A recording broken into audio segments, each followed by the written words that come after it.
Who let the old lady onto the shooting range? A group of young soldiers burst into laughter, watching the gray-haired woman holding a rusty old rifle. If she can actually hit anything, I'll eat my bullets. But when she took aim and squeezed the trigger, crack. The bullet pierced through 3 targets in a perfect line. A recruit whispered, voice trembling, "Sir, that's Ghost Recon." Setting: Sand Ridge Training Base, Arizona Desert, home to the elite sniper selection program for frontline units. A woman in her 50s, small frame, slightly hunched shoulders, wearing a faded gray windbreaker, walked into the shooting range area. She carried an ancient M14 rifle, paint chipped off stock, wrapped in discolored cloth tape. The kind of weapon that belonged in a museum, not on an active range. A young officer approached her. "Ma'am, do you need assistance? This is a restricted military area." She simply replied, "I just want to fire 1 round. It's been a long time since I've held a rifle." A group of recruits standing nearby erupted in laughter. "Bet she learned to shoot at the nursing home.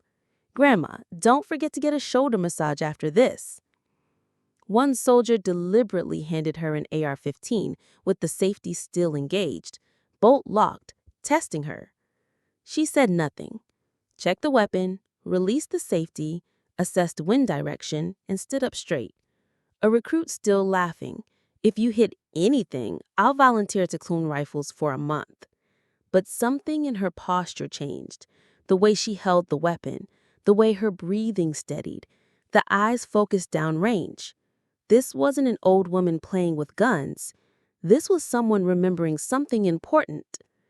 The targets were set at 300 meters, standard qualification distance, but the recruits had arranged them in an unusual pattern, thinking it would be impossible for a civilian to hit even one. 3 metal plates offset at different angles, the kind of setup designed to test advanced marksmen. She raised the rifle. No electronic scope, just iron sights that looked older than some of the recruits. The moment she squeezed the trigger, crack. The bullet flew with impossible precision. It struck the first plate dead center, ricocheted at the exact angle needed to hit the second plate, then deflected perfectly to ring the 3rd target. 3 hits, 1 bullet, a technique that most elite snipers considered theoretical. The range fell silent, except for the echo of metal ringing. The recruits stopped laughing. The supervising officer's jaw dropped. Even the range safety coordinator looked confused. Someone whispered, "How is that even possible?" Comment: so unfair. If you've seen skilled people get disrespected. After the shot, tension filled the shooting range. An officer immediately ordered, "Civilian personnel must vacate the restricted area." The woman quietly packed her rifle, nodded, and left without protest. No anger, no demands for recognition. But one recruit, Louise, a glasses-wearing theory specialist, started getting suspicious. Louise pulled out old training manuals about Ghost Recon tactics from 2004 to study multi-target ricochet techniques. On a faded page, he saw a photograph of a young woman with cold, sharp eyes standing next to an M14 rifle. The face looked remarkably similar to the elderly woman who just left. Louise whispered, "No way." He ran to report to his platoon leader, "Sir, I think that woman was actually Ghost Recon." The platoon leader burst out laughing. "That's just a legend, kid. Ghost Recon isn't real, just a nickname for elite soldiers from the old days." But that evening, Louise reviewed the range security footage. The thermal imaging showed something incredible. She hadn't used any electronic sighting aids, but she'd calculated wind drift and recoil compensation perfectly. The next morning, Louis dug deeper into classified archives he wasn't supposed to access. What he found made his blood run cold. Operation Phoenix 2005, Ghost Squad, Female Sniper Unit. Classified casualties, Team Leader, Lieutenant Colonel M. Reyes, status KIA. But if she was killed in action, How was she here? He found a partial mission report. Ghost Recon. Achieved impossible shot placement under enemy fire. Confirmed kills 23, high-value targets. Unit extracted under heavy casualties. Team leader. Status unknown. Another document, mostly redacted. Ricochet technique demonstrated in combat conditions. Bullet trajectory analysis. Defies conventional ballistics. Recommend further study. Lewis realized something profound. This wasn't just any old woman. This was a legend who'd been erased from official records. That night, he approached a senior drill instructor, Sergeant. Have you ever heard of a sniper who could make bullets change direction? Kid, that's physics-defying nonsense. But what if it wasn't? What if someone actually mastered ricochet ballistics in combat? The drill instructor paused. I heard stories from Afghanistan soldiers talking about a female sniper who could hit targets around corners, but those were just stories, stress and imagination. What if they weren't stories? The drill instructor looked at him seriously for the first time. Son, if even half those stories were true, that person would be the most dangerous marksman alive. Lewis spent the weekend researching everything he could find about Ghost Recon operations. Most files were classified beyond his clearance level, but he found enough fragments to piece together a picture. A female-led sniper team, deployed to the most dangerous zones, impossible mission success rates, and then nothing, no records after 2005. But the most chilling detail was in a medical report he shouldn't have been able to access. Survivor exhibits signs of severe PTSD, refuses military honors, requests discharge and anonymity. Suddenly, everything made sense. The woman at the range wasn't seeking attention. She was hiding from it. Comment: I was wrong. If you've ever completely misjudged someone's background. The next morning, the commanding officer received orders from higher command. The civilian marksman from yesterday is Marina Reyes, former lieutenant colonel, call signed Ghost Recon. She commanded Ghost Squad, the only all-female sniper unit deployed during Operation Phoenix 2005. The base immediately assembled all personnel. Marina was invited back for a demonstration exercise. Marina appeared, still wearing the same faded gray windbreaker, still carrying the cloth-wrapped M14. Standing before 120 soldiers, she straightened up, eyes forward. I'm not here to compete.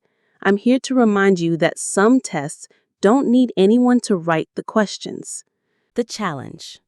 3 randomly moving targets, changing position every 5 seconds. Marina took aim. 1 shot. All 3 targets hit through indirect trajectory. No second shot needed. A staff sergeant whispered. Only Ghost Recon knew that technique. Curved bullets were supposed to be myth, but she just made it real. Marina rolled up her sleeve, revealing a faded silver and black insignia. Ghost Recon 017. The only unit to survive the Taykar ambush in Afghanistan 2005, but erased from official records due to classified mission parameters. An older man in the crowd stepped forward, a retired general who'd been the commanding officer who'd ordered her discharged 20 years ago. His hands shook, eyes filling with tears. He approached, stood at attention, and saluted. Lieutenant Colonel Reyes, I'm sorry for letting you live in silence for 20 years. The crowd murmured. This wasn't just any marksman. This was the marksman, the one from the stories soldiers told but never quite believed. Marina's voice was steady but quiet. Sir, you did what the mission required. Some operations need to stay buried. But the cost to you, the cost was mine to pay. I made choices that saved lives and choices that haunted me. The silence was healing. A young recruit raised his hand. Ma'am, why did you come back after all these years?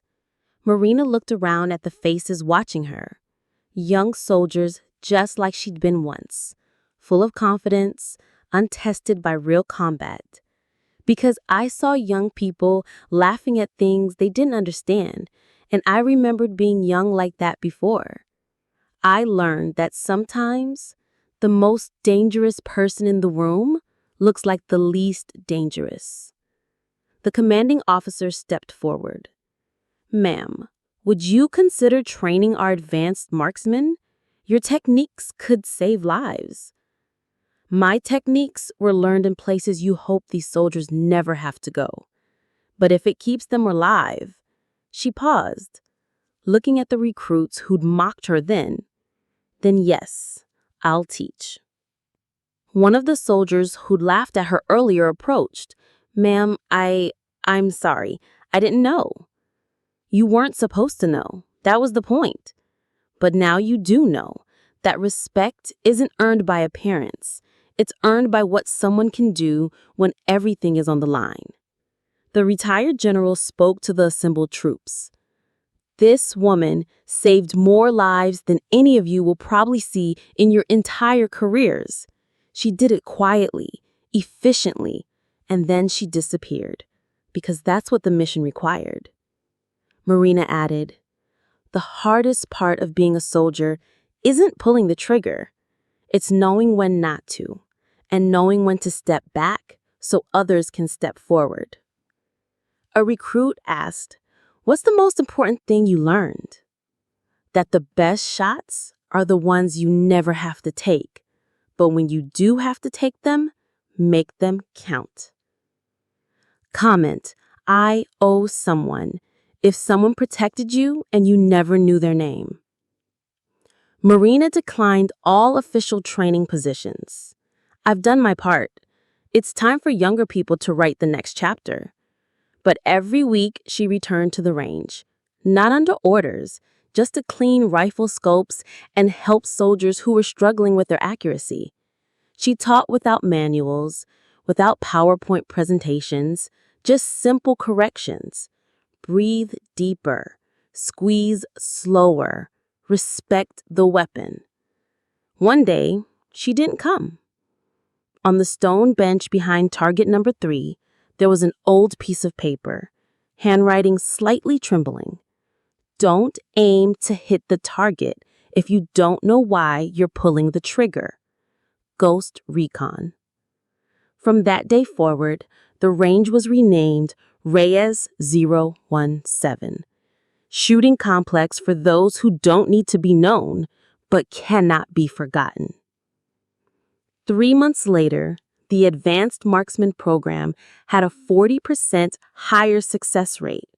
6 months after that, soldiers trained at Sandledge were outperforming snipers from other bases. When asked about their superior training, they all said the same thing. We learned from Ghost Recon. She taught us that shooting isn't about the gun, it's about the person holding it. A year later, a small memorial plaque appeared near the 300-meter line. Some legends are too important to remain stories. But the most important legacy wasn't on any plaque. It was in the dozens of soldiers who learned that true skill doesn't need to announce itself, that the deadliest person in the room might be the quietest one, that respect is earned through competence, not conversation.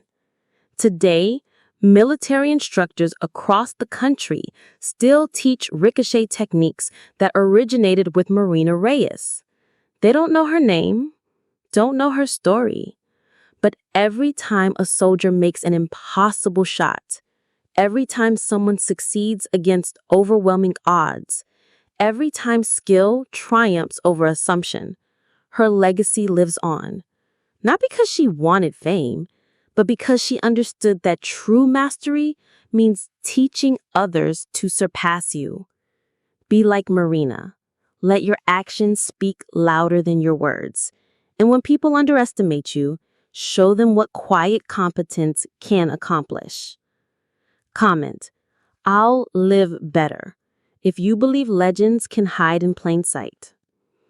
Marina Reyes, Ghost Recon didn't need newspaper coverage or viral videos or ceremony stages. She just needed an old shooting range and young people who hadn't lost the ability to respect experience. We often mistake silence for weakness, but sometimes the quietest people are the ones who once protected an entire generation's right to speak.